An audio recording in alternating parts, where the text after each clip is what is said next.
Hold up.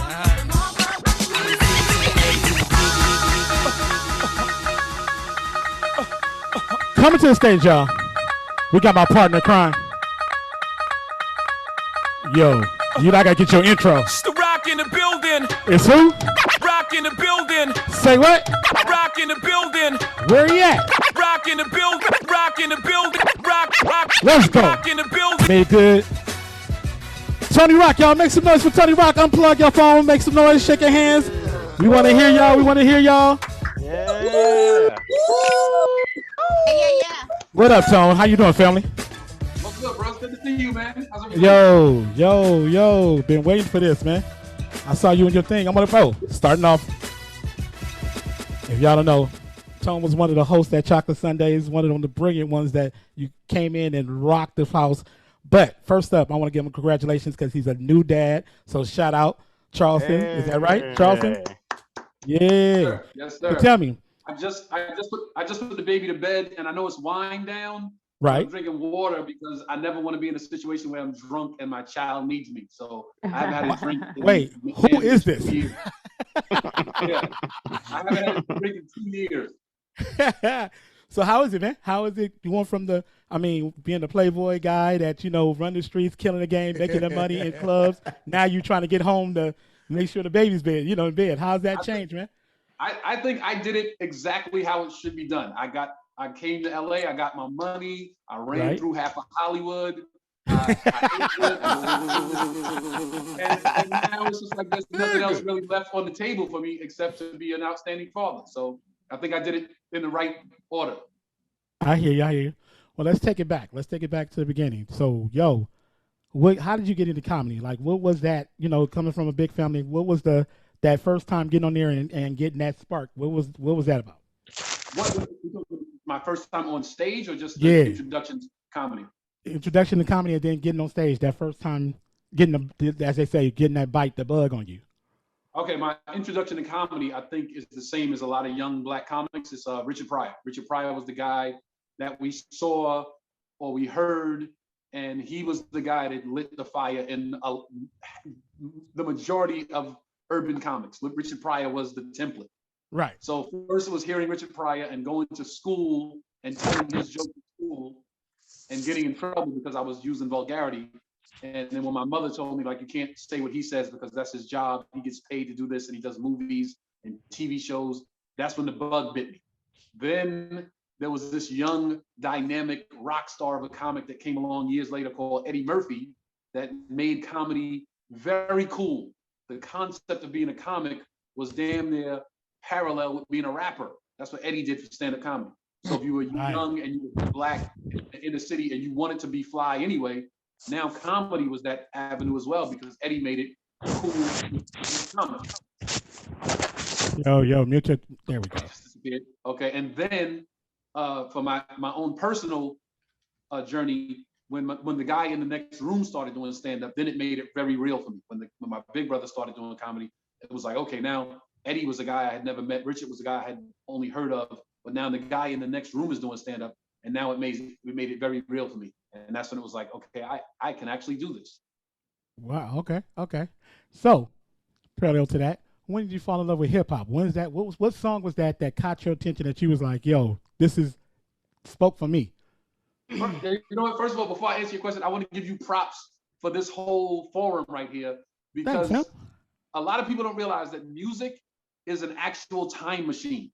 Until they invent a real time machine, music will be a time machine. You can hear a song and remember exactly where you were, what you were doing, who your friends were, what you were wearing, what you were driving. You remember so many facets through the music that you probably don't remember through anything else. Like you can look at an article of clothing and go, oh yeah, I remember I had that jacket back in, I think it was 85, I think it was 86. You're not exactly sure, but music will take you right back to the immediate time and place that you were in. So I give you props for creating this forum. Yo, thank you very much, fam. So what was that song that for you that you was at? So I'll give you the backstory. So my brother Chris was a DJ back in the day, right? Was he?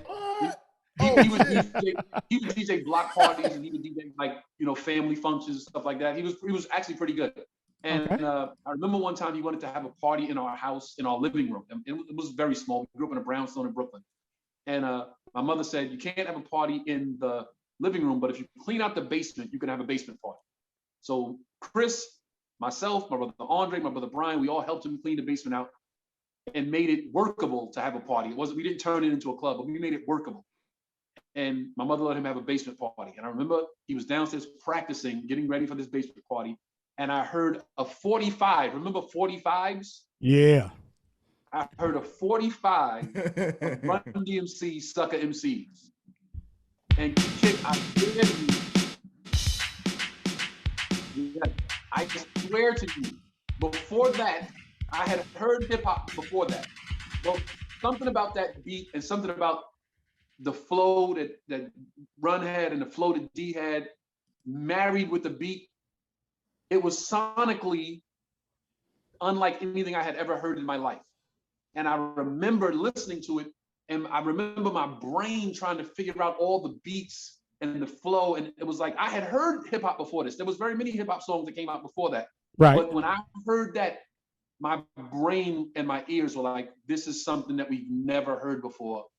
And I was automatically drawn to hip hop from that day. That was when I got married to hip hop. I loved it before then, but I was on a knee proposing, and I was in love with it ever since then. I hear you. I hear that song right there. Mine was probably like Rapper's Delight, and really didn't know it. Like you said, it's just something that just happened. You just rock to it. And you're like, it was just like that. We knew it was ours. It was ours type of thing. Right. Yo, right. That's another component that people don't realize. It's like hip hop resonated with us because we realized it was ours. We created it. The guys that sang it and the guys that performed it looked just like us. They came from exactly where we were from. We might have been on the train with them before they even blew up. We might have knew them before they blew up. So it was the first time that a musical genre really felt like ours. And I mean ours in young, urban, inner city kids. Right. Blues is ours as well. Blues is ours. Right. All music is ours. All music is ours. But hip hop was like, yo, I'm on the train, and this is the music for the guys that ride the train. This is the music for the guys that play basketball in the park. This is the music for everybody that's trying to aspire to get out of the hood. This was ours. Right. I hear you. Now, Tom, going back, coming up to the fact of introduction to me and you coming to become the host at Chocolate Sundays. Remember that time? What are some of the stories like, what are some of the stories of that, at that point in time? Because you was the first comic that came in who basically was already, moving. You had your TV shows already. Everybody else used Chocolate Sunday to advance their career.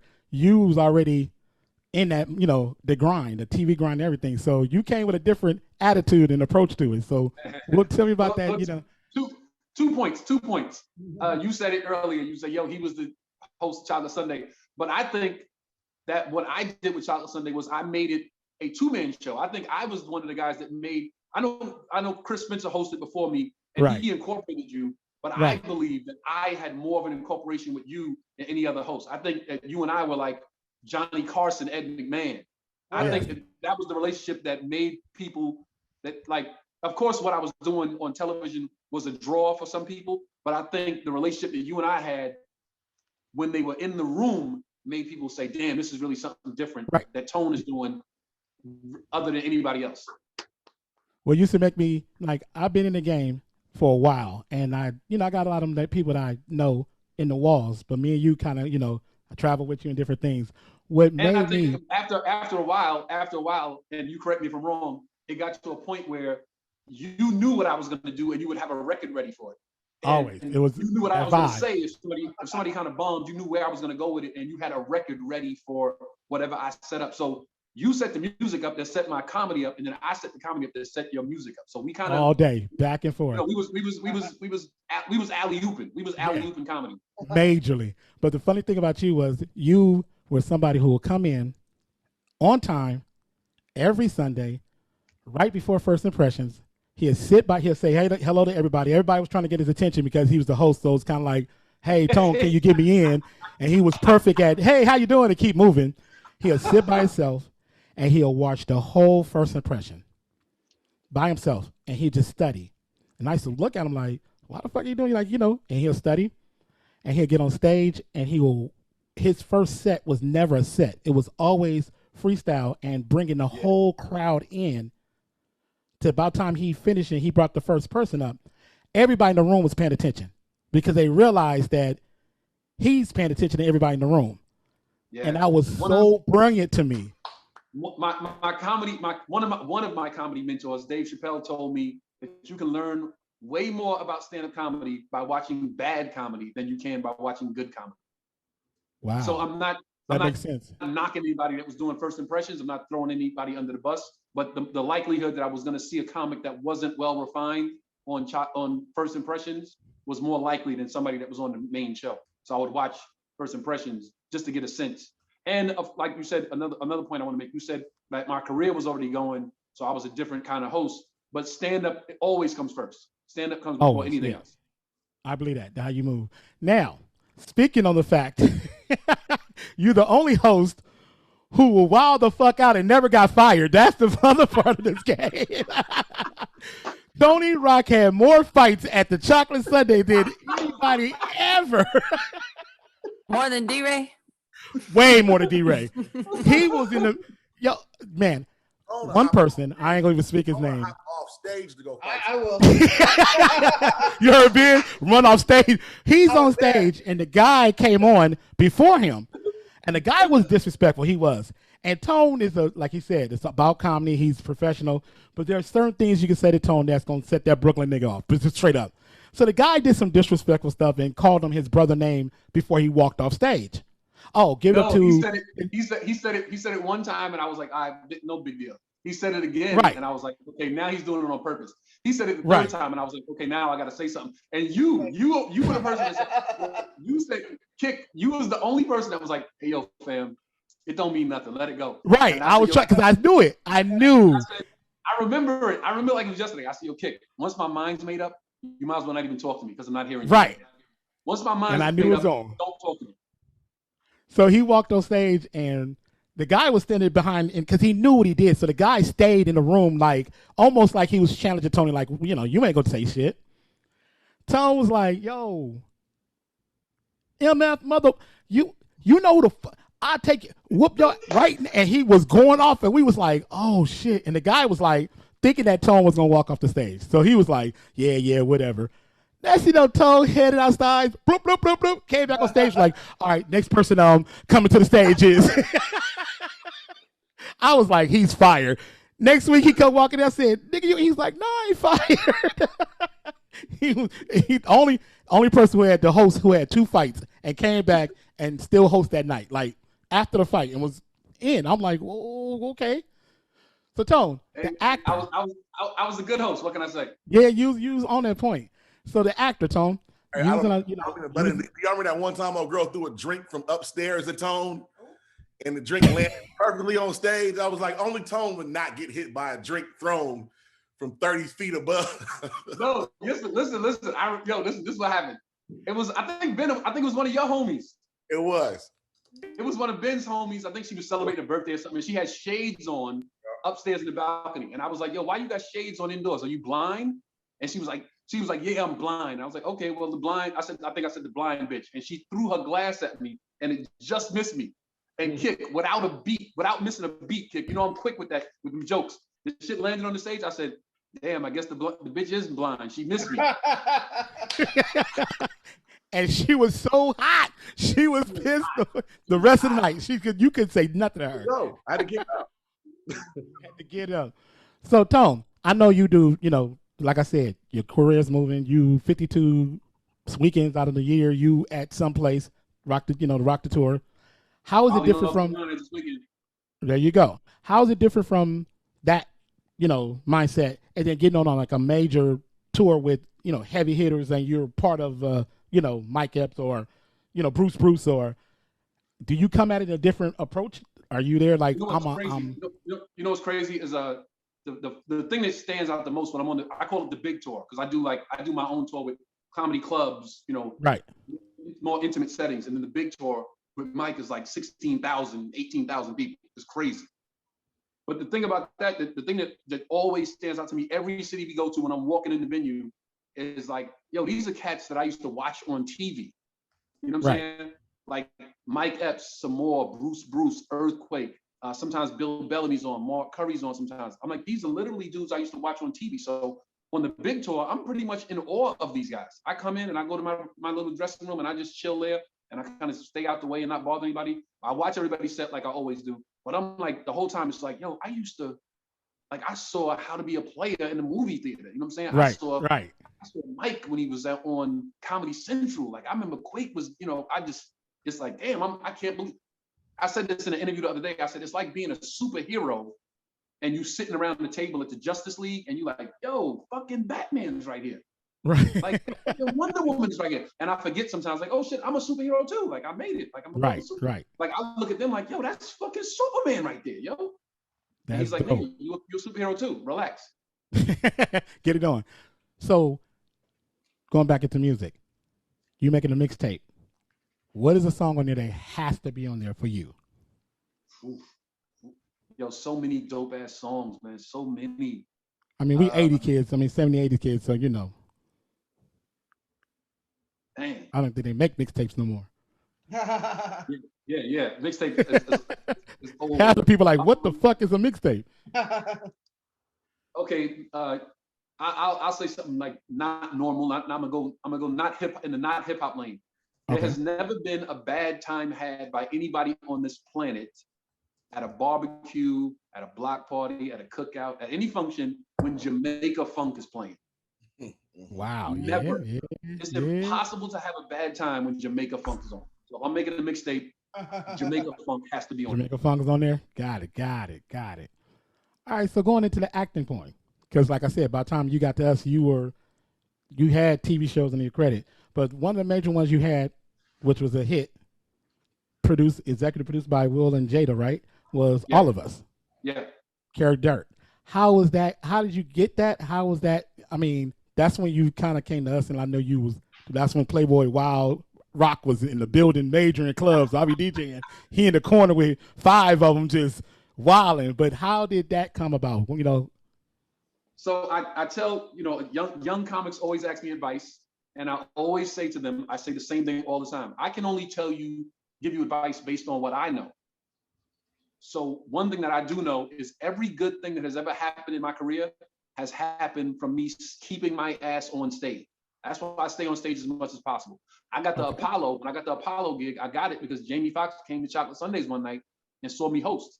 And he gave me the Apollo gig. No audition, no tryout, no nothing. He saw me host Chocolate Sunday and handed me a job hosting the Apollo. Okay. I got All of Us the same way. I was at the Laugh Factory. I did a set. Chris Spencer was hosting. He came upstairs and said, hey, Monica Swan wants to meet you. I had no idea who Monica Swan was. I went downstairs to meet her and she said, hey, I'm a casting director. I'm casting for this new sitcom that Will Smith is producing. I think you would be perfect for this character. And I said, bet. And I went and read and got the part. But it's all because I keep my ass on stage. So to the internet comics, the guys that are doing stuff with social media and all that, kudos to you. I give you major props. But my lane has always been I keep my ass on stage and good things will always follow. Dope.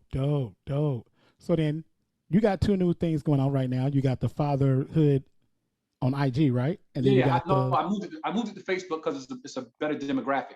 Okay. When my son was born, I'll try to be short-winded, but I'm probably gonna be long-winded. When my son was born May 2nd, 2020, during the pandemic, and good things always come out of bad things. And I think that the pandemic was perfect for me because when the baby came, I would have probably started working even more. I would have probably went on the road every week out the year. You know what I'm saying? Because now I got a child to feed. So the Most High, in all his wisdom, was like, you know what I'm gonna do? I'm gonna slow the whole world down so that you can enjoy your baby. So I got to be home with the baby the whole time because nothing was moving. So we have a bond, unlike any other father and son that when a baby was first born. So I didn't have to go to work. I didn't have to go do anything. I just got to be here and enjoy this child every day. So now I'm back on the road, but now the focus is get on the road, do your thing, and then get right back home to my baby.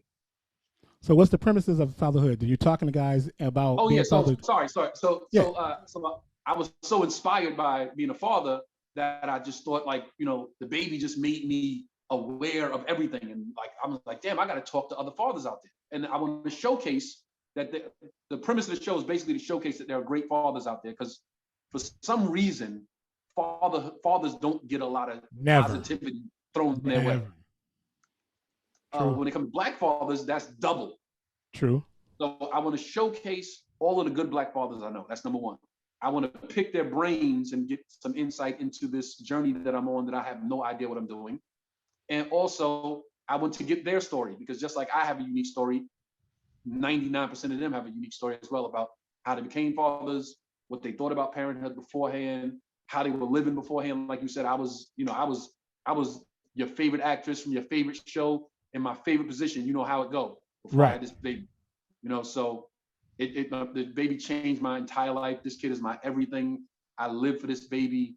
It's like if you see me now, you'd be like, damn, this is actually a way different dude than before. And I embrace it. And I embrace it. And now I talk to other fathers and who embrace the change in their life as well. But then you also still the hustler still out there, because you got the Black Bachelor show where so it ain't all gone. that's just something I did because the Bachelor this year was black on ABC, and I just was like, you know what, it's probably gonna be a lot of comedy there, a lot of comedy in that. So I do that every episode. I watch the episode, then I just do a short little commentary. But I also have another show that I created on Facebook that hasn't launched yet. It's called Stand Up Sports. I put stand up and sports together, and I do commentary on sports clips. So like, I'll get a clip of a dunk or a clip of a boxing match or a clip of something. It's a funny clip, and I'll do a little bit of commentary on it. And I'm going to launch that. I'm going to launch that next month on Facebook as well. What I realized during the pandemic is your social media, basically, and if there's any young comics out there listening, your social media, you got to look at your social media. If you want to monetize it, especially, you got to look at your social media as somebody cut that music off, please. Sorry, Tom. Somebody got the music playing. Go ahead. Somebody had music playing. Go ahead. Okay, I'm saying to any like young comic out there watching, or anybody on social media, you got to look at your social media as if it's your own television network. So now it's like, what are you going to broadcast on your own network? So I do the Fatherhood Rocks, I do stand-up sports, and it's just so that I can get, the demographic that I'm shooting for on my network. You know what I mean? Got it. So real quick, Martin Lawrence was Def Jam host. When you thought about it, you came in and did. Of all time. Yeah, great. But you came in and I was there, and you were swinging and you did your thing. How was it going into something that was so major and so important in Black culture, and you coming to host? Was it 2 seasons, 3? Once I did 1 season of that. I did 2 seasons of Apollo. I am probably, if there's somebody else, then let me know. But I'm probably the only comic, the only young black comic that hosted the greatest urban talent show in the world, which was Apollo. Apollo, right? And I hosted the greatest urban stand-up comedy show in the world, which was Def Jam. I'm probably the only one. Dope. I think Mark Curry hosted Apollo, but he didn't host Def Jam. And Steve Harvey hosted Apollo, but he didn't host Def Jam. Def Jam, right. Martin hosted Def Jam, but didn't host Apollo. I'm the only one that hosted both. How did you get in there? What was that process? How did you become a host?